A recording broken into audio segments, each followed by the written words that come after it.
যদি সর্বশক্তিমান আল্লাহ যে কোনো কিছুই তৈরি করতে পারেন, কেন তার সমস্ত পৃথিবী তৈরি করতে 6 দিন লাগলো? বোন প্রশ্ন করলেন যে আল্লাহ যদি যে কোনো কিছু সৃষ্টি করতে পারেন তাহলে কেন 6 দিন সময় নিলেন।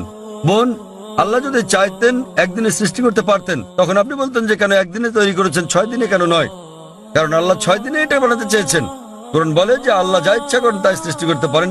অনেক আয়াত আছে, আল্লাহ বলেন কোরআনে সূরা আলে ইমরান অধ্যায় 3 আয়াত নম্বর 59, إن مثل عيسى عند الله كمثل آدم خلق من تراب ثم قال له كن فيكون। আল্লাহ আদম আলাইহিস সালামকে সৃষ্টি করেছেন যেমন তিনি যীশু খ্রিস্টকে সৃষ্টি করেছেন ধুলো থেকে, তিনি বলেন হও আর তা হয়ে যায়। তো আল্লাহ যখন কিছু সৃষ্টি করতে চান তিনি বলেন হও আর হয়ে যায়। তিনি ইচ্ছে করলেই এটা হয়ে যায়। আল্লাহ যদি ইচ্ছে করেন আপনি 9 মাস পরে জন্মাবেন, তাহলে আপনি 9 মাস পরে জন্ম নেবেন। আল্লাহ যদি চান 1 সেকেন্ডে, তাহলে মাত্র 1 সেকেন্ডেই। তো আল্লাহ চাইলেন যে তিনি কোনো কিছু 6 দিনে সৃষ্টি করবেন, তাই তিনি করলেন।